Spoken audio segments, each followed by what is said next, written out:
ये शाम का वक्त नहीं बल्कि सुबह का वक्त है, जब चांद जाने वाला है, उसकी विदाई होने वाली है और सभी सूरज का स्वागत करने के लिए खड़े हैं। ये पेड़ है मेरे सामने जिस पर चिड़िया मानो ये अपनी मीठी सी बोली में बोल रही हो कि स्वप्निल गुड मॉर्निंग।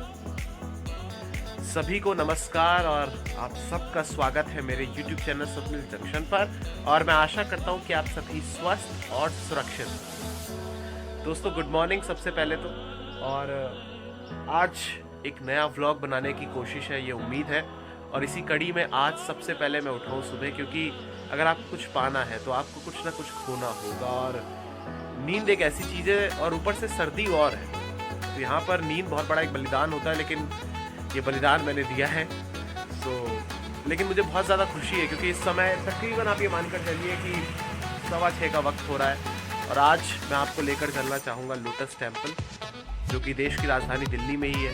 और लोटस टेम्पल दोस्तों बचपन से मेरा एक सपना था, क्योंकि आपको याद होगा कि थोड़ा सा आपको स्कूली दिनों में लेकर चलना चाहूँगा। स्कूल डेज़ में आपको सोशल साइंस में ये कभी कभार होमवर्क मिलता होगा कि भाई आपको 5 टूरिस्ट अट्रैक्शंस जो भारत में है उनकी आपको तस्वीरें लगानी है। तो फिर आप लोग स्टेशनरी की शॉप पर जाते होंगे, फिर वो एक 2 रुपए का एक पोस्टर आता था जिसमें 50 हो या 20 हो या 50, कहीं में 50 होते थे, कहीं में 20-30 होते थे, तो वो मॉन्यूमेंट्स होते थे। तो उसमें मेरी बड़ी जिज्ञासा रहती थी कि यार ये क्या है, क्योंकि मुझे इसकी रिजेम्बलेंस ताजमहल से लगती थी। हालांकि मैं तुलना नहीं कर रहा किसी की भी, 2 आँखों की तरह है ये दोनों मॉन्यूमेंट्स हमारे लिए, या हमारे सारे देश के मॉन्यूमेंट्स। जैसे आप 2 आँखों में फ़र्क नहीं कर सकते, वैसे ही आप इनमें भी फ़र्क नहीं कर सकते। लेकिन मेरी हमेशा से जिज्ञासा रही थी कि यार लोटस टेम्पल जाना है, ये इतना खूबसूरत है, इसमें ज़रा एक बार जाकर देखा जाए क्या है। तो आज मैं आपको वहीं पर लेकर चलना चाहूँगा। तो पहले रेडी होते हैं और फिर इसके बाद आगे की चर्चा जारी रखते हैं, तो जुड़े रहिए, एंजॉय। तो दोस्तों सुबह के आलसपन को चीरते हुए और इस खूबसूरत सी, इस सुनहरी, और कहते हैं ना सर्दियों की धूप बड़ी अच्छी लगती है, तो इस धूप में अब मैं निकल चुका हूँ अपने इस लक्ष्य की तरफ। आज के इस ब्लॉग का जो विषय है, आज का जो डेस्टिनेशन है मेरा, यानी लोटस टेम्पल की तरफ। और इस समय मैं मौजूद हूँ गोल्फ कोर्स में, और यहाँ से अब मुझे निकलना है कालका जी मंदिर की तरफ। नोएडा में एक बड़ी ख़ास बात जो मुझे लगी वो ये है कि यहाँ पर फुटपाथ बड़े अच्छे से बने हुए, और इस समय मैं फुटपाथ पर ही चल रहा हूँ। और मैं लेकिन आपको बताना चाहूँगा कि यहाँ से सबसे पहले मैं लूँगा मेट्रो, और गोल्फ कोर्स से आप ये मानकर चलिए कि जो कालका जी मंदिर है, जो कि नियरेस्ट मेट्रो स्टेशन है लोटस टेम्पल के, अगर आपको जाना है तो मानकर चलिए कि 20-25 मिनट का आपको समय लगेगा, और 8 से 9 स्टेशन आपको क्रॉस करने होंगे, फिर वो आ जाएगा। यहाँ से गोल्फ कोर्स से मैं आपको रूट अगर बता रहा हूँ, अगर आपको यहाँ से लेना है, नहीं तो आप वेबसाइट पर या फिर आप दिल्ली मेट्रो का जो ऐप है वो भी आप इंस्टॉल करके वहाँ पर जाकर आप चेक कर सकते हैं। बड़ा आसान है, बड़ा सरल है। तो गोल्फ कोर्स से मैं हूँ, और यहाँ से बोटैनिकल पर मुझे चेंज करना होगा। फिर इसके बाद तकरीबन आप ये मानकर चलिए कि जनकपुरी वेस्ट वाली जो मेट्रो की लाइन है वहाँ पर मुझे वो पहुँचा देगी सीधा कालका जी मंदिर, और वहाँ से फिर जो नेहरू प्लेस पर स्थित है लोटस टेम्पल, वहाँ के आपको दर्शन कराते हैं, वहाँ की आपको सैर कराते हैं। तो चलिए जुड़े रहिए मेरे साथ, और मेरे इस जर्नी का, इस यात्रा का हिस्सा बनिए, सबसे अभिन्न हिस्सा बनिए।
फाइनली मैं उतर चुका हूँ कालका जी मंदिर मेट्रो स्टेशन पर और आप देख सकते हैं ये मेरे पीछे मेट्रो स्टेशन का कॉम्प्लेक्स है, उसकी इमारत है। और अब यहाँ से हम चलेंगे लोटस टेम्पल, तो जुड़े रहिए।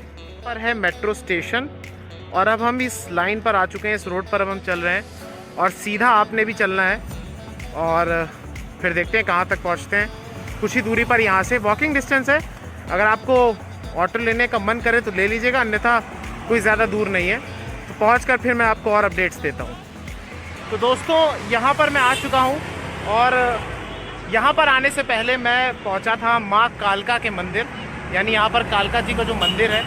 और क्योंकि आप जानते हैं किसी भी शुभ कार्य से पहले भगवान का आशीर्वाद बहुत आवश्यक होता है। सो मैं वहाँ पर गया, लेकिन अनफॉर्चुनेटली दुर्भाग्य है मेरा कि वहाँ पर बहुत ज़्यादा भीड़ लगी थी, इसलिए मैं दर्शन नहीं कर पाया। लेकिन मैंने वहाँ पर जाकर बाहर से आप सब के लिए प्रार्थना की, इस देश की खुशहाली की प्रार्थना की। चलिए शुरू करते हैं और जारी रखते हैं इस सफ़र को लोटस टेम्पल की तरफ। तो यही वो लेन है जहाँ पर मैं अब निकल रहा हूँ, आप ये देख सकते हैं। तो जुड़े रहिए और चलते हैं अंदर कमल मंदिर के।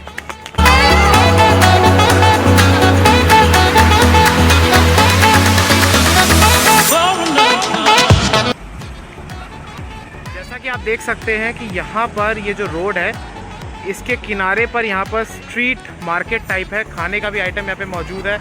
और यहाँ पर कुछ पहनने के लिए एक्सेसरीज़ वगैरह, टोपी, ग्लव्स, नेकलेसेस, माला, ये सब मौजूद है। जैसा कि आमतौर पर हर जो टूरिस्ट अट्रैक्शन होता है या कोई मॉन्यूमेंट होता है तो उसके बाहर होते हैं, वैसे यहाँ पर भी मौजूद है। तो आप जब भी यहाँ पर आएँ तो यहाँ पर आप ज़रूर इनको ट्राई कर सकते हैं, यहाँ पर विज़िट कर सकते हैं। बिल्कुल सामने ही है, आप कह सकते हैं कि रोड की दूसरी तरफ ही है। सो अब हम बहुत ही नज़दीक आ चुके हैं लोटस टेम्पल के।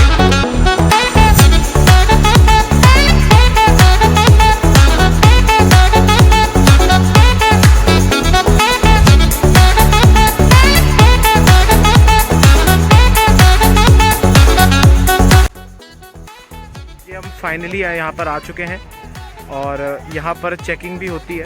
और अब चेकिंग के पॉइंट से गुजरने के बाद अब हम यहाँ पर पहुँच चुके हैं। बड़ा ही खूबसूरत है ये, देखिए यहाँ पर ये गार्डन भी है, पार्क आप कह सकते हैं। और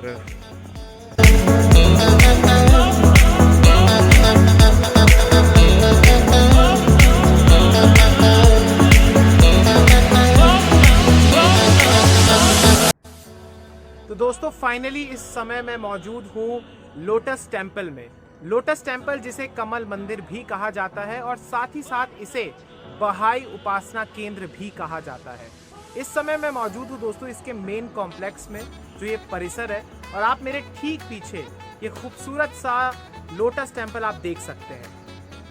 वाकई में दोस्तों यहाँ पर आकर जो यहाँ की वाइब्स हैं, यहाँ की जो एम्बियंस है, क्योंकि यहाँ पर आप देख सकते हैं और मैं आपको इनफैक्ट दिखाना भी चाहूँगा, यहाँ पर इस समय बहुत सारे लोग आए हुए हैं, बहुत सारे ऐसे पर्यटक आए हुए हैं जो कि यहाँ पर आते हैं और अपने परिवार के साथ आते हैं। हालांकि एक बात मैं आपको बताना चाहूँगा कि यहाँ पर समय निर्धारित है और वो समय मैं आपको अपनी स्क्रीन पर आप देख ही सकते हैं, स्लग्स के फॉर्म पर मैं आपको दे रहा हूँ।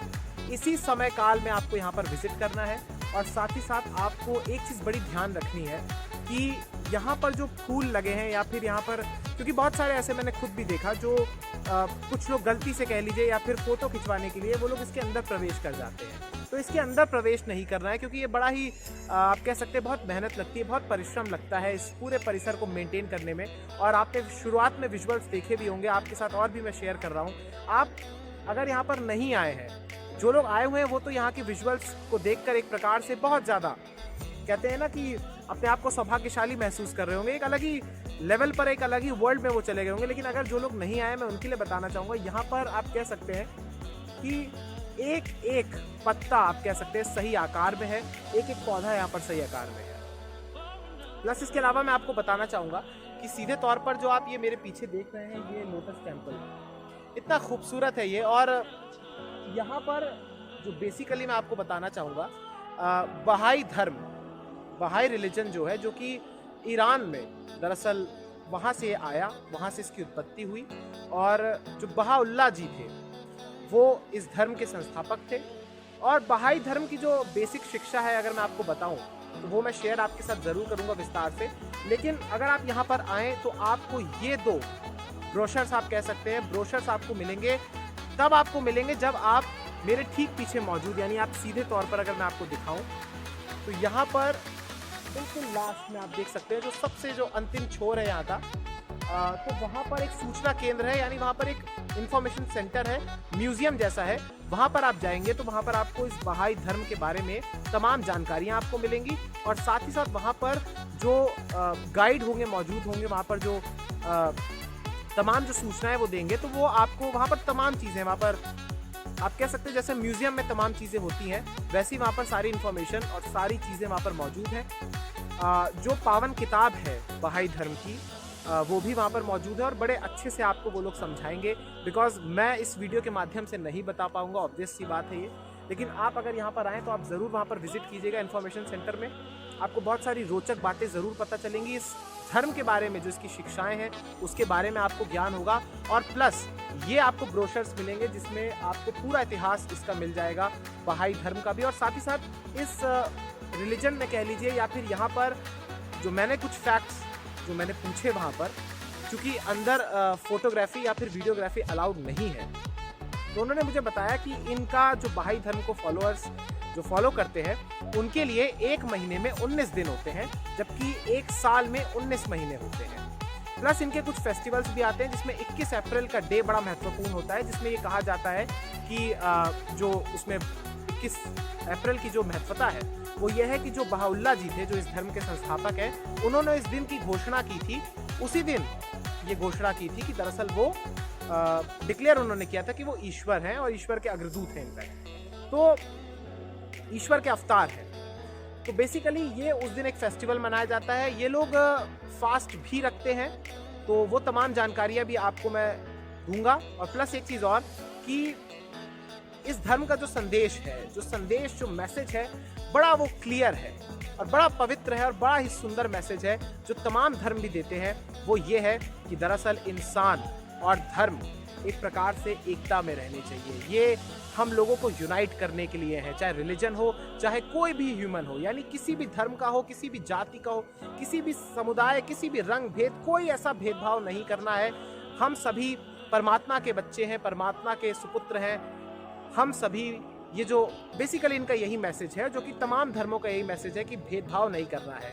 सिंपल तौर पर यही है कि हम सभी को उसी ईश्वर ने बनाया है, जिसको कोई खुदा कहता है, कोई ईश्वर कहता है, और हम लोग धरती पर आकर जो भेदभाव करते हैं, जो आपस में विवाद कर लेते हैं, झगड़ा करते हैं, ये सब गलत है। और मुझे बताया गया ये भी कि मैंने उनसे पूछा कि क्योंकि उन्होंने मुझे बताया, जो वहाँ पर अंदर गाइड थे, कि ईरान में दरअसल बहुत अत्याचार हुआ था। तो मैंने उनसे पूछा कि क्या कुछ ऐसी भावना या कोई ऐसी शत्रुता भी होती है, तो उन्होंने मुझे बताया नहीं। इनफैक्ट उन्होंने ये बताया कि जो हमारा शत्रु है या कोई अगर हमें चोट भी पहुंचाता है या कोई गलत मंशा के साथ आता है, तो हमें ये बताया गया है कि हम उसके लिए प्रार्थना करें। तो ये विचार सुन के वाकई में मैं अभिभूत हो गया और इतना इम्प्रेस हुआ मैं, और वाकई में तो यहाँ पर आप ज़रूर आइए। और मैंने शुरुआती डिटेल्स आपको दे ही दी हैं। जब भी आप दिल्ली में आए तो ज़रूर इस टेम्पल में विजिट कीजिए, बहुत ही खूबसूरत है। और हमारे देश में ही नहीं बल्कि दुनिया के कई देशों में ये है। और इजराइल जो देश है वो आप कह सकते हैं जैसे हमारे लिए हिंदू धर्म में केदारनाथ, या हमारे जो पावन जो 4 धाम है, जिसमें केदारनाथ, बद्री धाम, या फिर गंगोत्री, यमुनोत्री, या और भी जो हमारे पावन धर्म स्थल है, जिसमें वैष्णो देवी माता का मंदिर भी आता है, और भी जो बहुत सारे, तो जो हमारे पवित्र धाम है, उसी प्रकार से जो बहाई धर्म के जो उपासक है, जो इसको मानते हैं, उनके लिए इजराइल बहुत महत्वपूर्ण है। और हाइफा जो शहर है वहाँ का, वो बड़ा महत्वपूर्ण है। यानी इनका जो धार्मिक स्थल या तीर्थ नगरी आप कह सकते हैं, तो वो हाइफा है। ये सब जानकारी मेरे को अंदर म्यूजियम में पता चली, बाकी इन्फॉर्मेशन इसके माध्यम से मुझे पता चली है। तो आप ज़रूर यहाँ पर विजिट कीजिएगा। और टिल यहाँ से अब मैं चलता हूँ, और मुझे ये परमिशन मिली है, इसके लिए मैं बहुत बहुत शुक्रिया अदा करता हूँ यहाँ की मैनेजमेंट का, यहाँ पर जो भी है।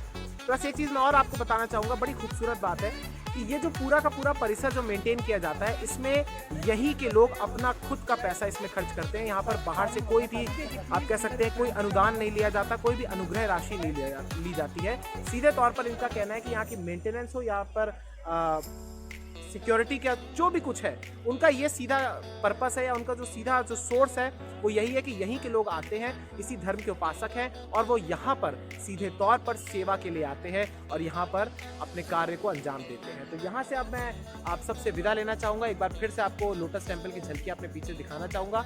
बहुत ही खूबसूरत जगह है, हालांकि टाइम हो रहा है, शाम 5 बजे ये मंदिर बंद हो जाता है। अब मुझे दीजिए इजाजत, बहुत बहुत शुक्रिया, बहुत बहुत धन्यवाद। जय हिंद, जय भारत, वंदे मातरम, इंकलाब जिंदाबाद, सत्यमेव जयते, नमस्कार। और जाते जाते एक इन्फॉर्मेशन और एक इम्पॉर्टेंट बात ये कि हमारे जितने भी धरोहर हैं, हमारे जितने भी स्थल हैं, ये सब हमारी विरासतें हैं। हमें इसको आगे फ्यूचर जनरेशंस के लिए इसको संरक्षित रखना है। इसीलिए कोई भी अगर गंदगी आपको फैलाता हुआ दिखे, कोई कुछ लिखता हुआ दिखे, तो उसको जरूर रोकिएगा। बहरहाल लोटस टेम्पल से मैं स्वप्निल वर्मा आपके साथ। उम्मीद करता हूँ आपको ये वीडियो पसंद आई होगी। इस वीडियो को शेयर कीजिएगा, चैनल को सब्सक्राइब कर दीजिएगा, बेल के आइकन को प्रेस कर दीजिएगा, और ताकि जब भी मैं अपनी कोई भी वीडियो डालूँ आप तक उसका नोटिफिकेशन फौरी तौर पर पहुँच जाए। नमस्कार, जय हिंद।